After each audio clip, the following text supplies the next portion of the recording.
नमस्कार दोस्तों, आपका बहुत बहुत स्वागत करती हूँ आपके अपने चैनल मेरा सफ़र में। दोस्तों, आज मैं आपको महाशिवरात्रि की व्रत कथा सुना रही हूँ। एक समय की बात है, चित्रभानु नामक एक शिकारी था। जानवरों की हत्या करके वह अपने परिवार का पालन पोषण करता था। वह एक साहूकार का कर्जदार था, लेकिन उसका ऋण समय पर ना चुका सका। क्रोधित होकर साहूकार ने शिकारी को शिव मठ में बंदी बना लिया। संयोग से उस दिन शिवरात्रि थी। शिकारी ध्यान मग्न होकर शिव संबंधी धार्मिक बातें सुनता रहा और रात्रि जागरण करता रहा। चतुर्दशी को उसने शिवरात्रि की व्रत की कथा भी सुनी। शाम होते ही साहूकार ने उसे अपने पास बुलाया और ऋण चुकाने के विषय में बात की। शिकारी अगले दिन सारा कर्जा लौटा देने का वचन देकर बंधन से छूट गया। रोज की तरह वह जंगल में शिकार के लिए निकला, लेकिन दिन भर बंदी गृह में रहने के कारण वह भूख प्यास से व्याकुल था और थका हुआ भी था।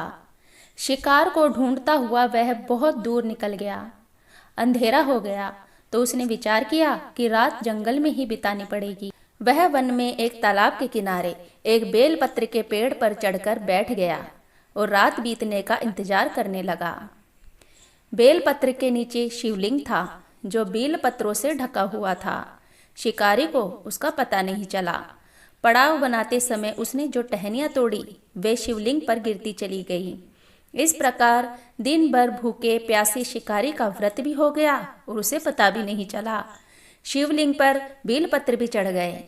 एक पहर रात बीत जाने पर एक गर्भिणी हिरणी तालाब पर पानी पीने पहुंची। शिकारी ने धनुष पर तीर चढ़ाकर जो ही प्रत्यंचा खींची, हिरणी बोली, शिकारी, मैं गर्भिणी हूँ, शीघ्र ही प्रसव करूंगी। तुम एक साथ दो जीवों की हत्या करोगे तो तुम्हें पाप लगेगा। यह ठीक नहीं है। मैं बच्चे को जन्म देकर जल्दी ही तुम्हारे पास आ जाऊंगी, तब मुझे मारकर खा जाना। शिकारी ने प्रत्यंचा ढीली कर दी और हिरणी जंगल की झाड़ियों में लुप्त हो गई। प्रत्यंचा चढ़ाने तथा ढीली करने के वक्त कुछ बेलपत्र अनायास ही टूटकर शिवलिंग पर गिर गए। इस प्रकार उससे अनजाने में ही प्रथम पहर का पूजन भी संपन्न हो गया। कुछ देर बाद एक और हिरणी उधर से निकली। शिकारी की प्रसन्नता का ठिकाना नहीं रहा।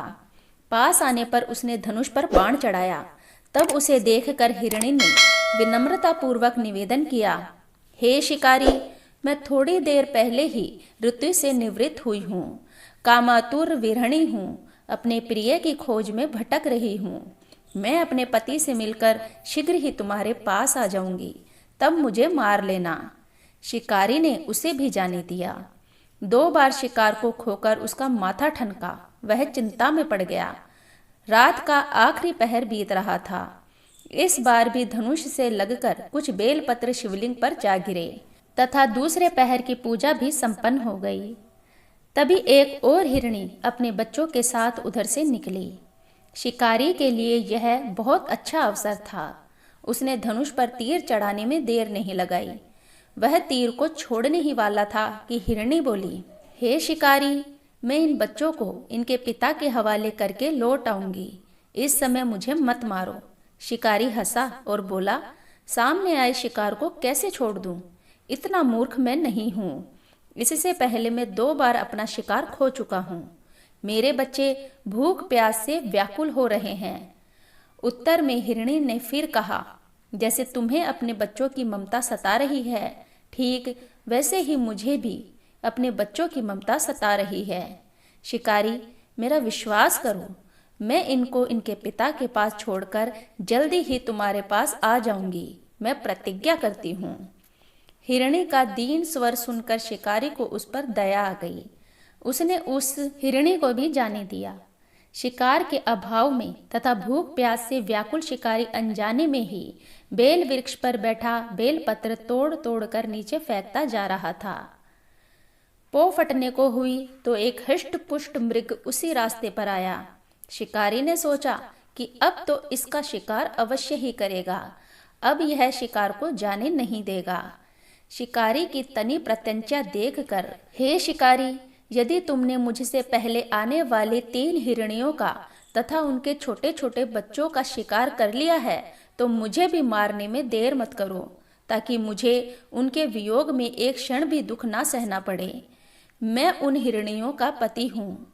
यदि तुमने उन्हें जीवन दान दिया है तो मुझे भी कुछ क्षण का जीवन देने की कृपा करो। मैं उनसे मिलकर तुम्हारे पास आ जाऊंगा। हिरण की बात सुनते ही शिकारी के सामने पूरी रात का घटना चक्र घूम गया। उसने सारी कथा हिरण को सुना दी। तब हिरण ने कहा, मेरी तीनों पत्नियां जिस प्रकार प्रतिज्ञाबद्ध होकर गई है, मेरी मृत्यु से अपने धर्म का पालन नहीं कर पाएगी। जैसे तुमने उन्हें विश्वास पात्र मानकर छोड़ा है, वैसे ही मुझे भी जाने दो। मैं उन सब के साथ तुम्हारे सामने जल्दी ही उपस्थित हो जाऊंगा। शिकारी को दया आ गई। शिकारी ने उसे भी जाने दिया। इस प्रकार सुबह हो गई। उपवास, रात्रि जागरण तथा शिवलिंग पर बेलपत्र चढ़ाने से अनजाने में ही शिवरात्रि की पूजा संपूर्ण हो गई। पर अनजाने में की हुई पूजा का परिणाम उसे तत्काल मिला। शिकारी का हिंसक हृदय निर्मल हो गया। उसमें भक्ति भाव का वास हो गया। थोड़ी देर बाद ही हिरण और उसका पूरा परिवार शिकारी के सामने आ गया ताकि वह उनका शिकार कर सके। हिरण ने कहा, शिकारी, तुम हमारा शिकार करके अपने परिवार की भूख को शांत करो। हम आ गए हैं।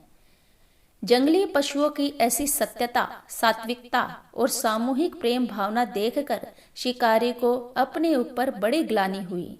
उसने शिकारी के परिवार को जीवन दान दिया और कहा, तुम सब चले जाओ, मैं तुम्हारा शिकार नहीं करूंगा। अनजाने में शिवरात्रि के व्रत का पालन करने पर भी शिकारी को मोक्ष की प्राप्ति हुई। जब मृत्यु काल में यमदूत उसके जीव को लेने आए तो शिवगणों ने उन्हें वापस भेज दिया तथा शिकारी को शिवलोक ले आए। शिवजी की कृपा से ही अपने इस जन्म में राजा चित्रभानु अपने पिछले जन्म को याद रख पाए तथा महाशिवरात्रि के महत्व को जानकर उसका अगले जन्म में भी पालन कर पाए। सो फ्रेंड्स, आपको आज की हमारी शिकारी और हिरण की कहानी थोड़ी सी भी पसंद आई हो तो प्लीज़ चैनल को सब्सक्राइब कीजिए, बेल आइकन को प्रेस कीजिए, जिससे आपको हमारी आने वाली वीडियो की नोटिफिकेशन सबसे पहले मिल सके। ऐसी ही कथा कहानियाँ सुनने के लिए चैनल के साथ बने रहिए। मिलते हैं नेक्स्ट वीडियो में, तब तक के लिए।